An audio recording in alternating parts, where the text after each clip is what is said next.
आज हम चर्चा करेंगे Newton third law of motion पे। देखिए, अगर कोई ऑब्जेक्ट दूसरे ऑब्जेक्ट पर फोर्स लगेगी तो दूसरी ऑब्जेक्ट भी उस पर फोर्स लगाएगा। देखिए, हम बताते हैं आपको। ये मैंने एक ब्रेंच रख लिया और इस ब्रेंच पे हमने एक बुक रख लिया। देखिए, इस बुक का जो जितना इस पे फोर्स लग रहा है नीचे mg, तो इस पे एक नॉर्मल फोर्स कांस्टेंट फोर्स ऊपर लगेगा, इसका भी ये फोर्स लगेगा n। बाकी इस पे देखिए, ये मेज किस पे रखा हुआ है? धरती पे, पृथ्वी पर रखा है, तो पृथ्वी पे भी ये फोर्स कितना लगा रहा है? mg। ये स्टूल इस पे लगा है तो ये फोर्स ऊपर लगा रहा है, तो ये पूरा फोर्स जितना है इसका, ये फोर्स कहाँ लगा रहा है? नीचे लगा रहा है। तो कांस्टेंट फोर्स यहाँ से n ऊपर लग रहा है। अगला देखेंगे एग्जाम्पल में, अगर कोई चीज़ है, अगर जैसे हम इस पे ऐसे कर दिए तो एक से एक्शन लगा, दूसरे से रिएक्शन। देखिए, न्यूटन ने यही कहा है कि every action has an equal reaction opposite side.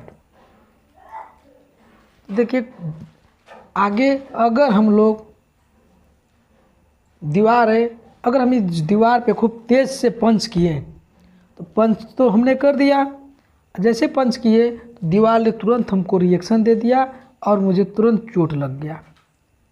देता है कि नहीं देता? तो मैंने एक्शन दिया और दीवार तो वही है, उसने हमें क्या दे दिया? रिएक्शन दे दिया। आगे ये देखोगे कि अगर कोई ऑब्जेक्ट है, एक ऑब्जेक्ट यह है, दूसरा ऑब्जेक्ट यह है, तो देखिए इस ऑब्जेक्ट पे अगर यह फोर्स ये वाला है, देखिए कैसे होता है, ये दो ऑब्जेक्ट होते हैं, वो कोलिनियर होना चाहिए। कैसा होना चाहिए? कोलिनियर। तो देखिए, दो ऑब्जेक्ट, एक ऑब्जेक्ट ये हुआ तो ये ऑब्जेक्ट ने इस पे इक्वल बल से इसको फोर्स खींचा। दूसरा, अब ये ऑब्जेक्ट इससे क्या किया? इक्वल फोर्स से अपने तरफ अट्रैक्ट किया, खींचा। तो देखिए, अब जब दोनों ऑब्जेक्ट एक दूसरे को खींचेंगे इक्वल फोर्स से, तो एक ने एक्शन लगाया और दूसरा ने क्या लगाया? रिएक्शन लगाया। इसी तरह फोर्स इसको इधर आया, उतने फोर्स से ये इसको उधर पीछे किया। चलिए दूसरा एग्जाम्पल ये देखेंगे। देखिए, एक्शन और रिएक्शन दो ऑब्जेक्ट पे होता है, एक ऑब्जेक्ट पे नहीं होता है। अगर मैंने इस पे खाली हम यही एक ऑब्जेक्ट ले लें और हम इस पे कहें, ये सबको रब कर दें और हम इस पे कहें यह बताइए इस पे एक्शन लग रहा है रिएक्शन, तो न तो इस पे एक्शन लग रहा है, न ही रिएक्शन होता है। ये न्यूटन का जो थर्ड लॉ ऑफ मोशन है, ये दो ऑब्जेक्टों पर वर्क करता है। आगे देखोगे, अगर हवा में, एयर में अगर चिड़िया उड़ रही है, जब चिड़िया उड़ रही है तो जब चिड़िया पंख नीचे करती है तो अपना एक्शन लगाती है और एयर है उसे ऊपर ठेलता है हवा, तो वो उसका रिएक्शन होता है हवा का, तो अपना चिड़िया हवा में उड़ती रहती है। दूसरा एग्जाम्पल ये देखोगे कि अगर बंदूक से निकली हुई गोली, अगर हम बंदूक से गोली चलाएं तो बंदूक से जब निकली हुई गोली देखोगे कि ये बंदूक से निकली हुई गोली बंदूक पीछे को झटका देती है और वो हमने बंदूक से निकली हुई गोली एक्शन हुआ, और जैसे एक्शन हुआ तो पीछे को बंदूक ठेलती है, वो रिएक्शन हो गया। जब हम चलते हैं ज़मीन पे तो फ्रिक्शन लगता है। क्या लगता है? फ्रिक्शन लगता है। तो फ्रिक्शन जब लगता है तो वो जो वही हमारा, हम चले एक्शन और जो फ्रिक्शन लगा और वो मुझे पीछे ज़मीन को हमने पैर से पीछे ठेला और ज़मीन ने मुझे रिएक्शन दे दिया, तो एक्शन और रिएक्शन हो गया। आगे देखोगे कि जब अगर हम नाव पे हैं, नाव से खड़े हैं और नाव से जब हम उतरते हैं तो नाव से हम पैरों से धक्का देते हैं तो पानी में देखोगे नाव पीछे चला जाता है और हम आगे हो जाते हैं। तो हमने एक्शन दिया, अब मेरे पैर के थ्रू जो बोट है वो पीछे चला गया, वो हमारा रिएक्शन हो गया। दूसरी चीज़ ये देखोगे, आगे अगर मेरे पास एक कोई छड़ है, देखिए कोई बीम है मेरे पास। अगर इस बीम पे हमने एक फोर्स इधर लगाया और इस पे एक फोर्स ऊपर हो गया, देखिएगा अब क्या हो गया, दोनों पे फोर्स हमने एफ ही लगाया, तो एक ने एक्शन किया दूसरे ने रिएक्शन किया, पर ये क्या हो गया, एक ही पे, इस पे क्या हो गया कि ये मेरा टॉर्क ही हो गया, ये घूम गया।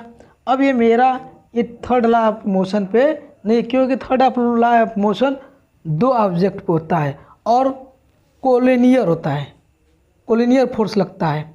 अब ये देखिए, अभी मेरे पे दो ऑब्जेक्ट नहीं है, दो फोर्स लगे हुए हैं, दोनों विपरीत दिशा में है, बाकी कोलिनियर नहीं है। कोलिनियर मतलब एक रेखी पे हो, किस पे हो, एक रेखी पे। तो ये तो सब कुछ सही है, बाकी मेरा ये Newton third law of motion इस पे नहीं लग रहा है। दूसरा देखोगे, अगर हम फुटबॉल खेलते हैं, जब हम फुटबॉल खेलते हैं तो फुटबॉल पे हमने, ये फुटबॉल है और हमने फुटबॉल से इस पे पैर से किक मारे और ये क्या करेगा, अगर ये फुटबॉल 2 kg का है और इस पे हमने एक्सीलरेशन लगा दिया 100 न्यूटन, एक्सीलरेशन मेरा हो गया 100 न्यूटन 100 kg पर मीटर स्क्वायर का हमने एक्सीलरेशन लगा दिया। और अब देखिए हमने फोर्स, जब हमने किक से मारा फोर्स, तो मैं अगर मेरा वेट 40 kg है और मैंने जब फोर्स लगाया तो मेरा एक्सीलरेशन 5 kg पर आवर है या मीटर है, तब हम क्या करेंगे, हम इसका भी फोर्स निकालेंगे।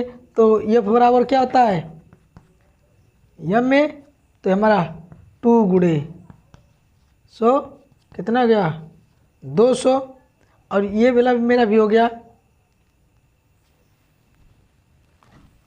यह बराबर क्या हो गया यम में, तो यम कितना है मेरा 40 और ये कितना हो गया गुणे 5 बराबर कितना हो गया 200 न्यूटन। तब देखोगे दोनों फोर्स जो मैंने, जितना हमने इस पे फुटबॉल पे दिया 200 का न्यूटन का, और वो उतना ही मुझे रिएक्शन में उतना ही मुझे वापस दे दिया और फुटबॉल आगे चला गया, दिया तो एकदम सही। आगे और मेरे पास ऐसे बहुत एग्जाम्पल है, जैसे हम ये देखेंगे, अगर एग्जाम्पल में ले लेंगे एक गुब्बारा, अब गुब्बारे में अगर हमने भर दिया और उसको देखेंगे, उसको हवा में ऐसे छोड़ देंगे तो गुब्बारा आगे उड़ता हुआ जाएगा और आगे पीछे से फोर्स लगाएगा और हवा पीछे निकलता हुआ चला जाएगा।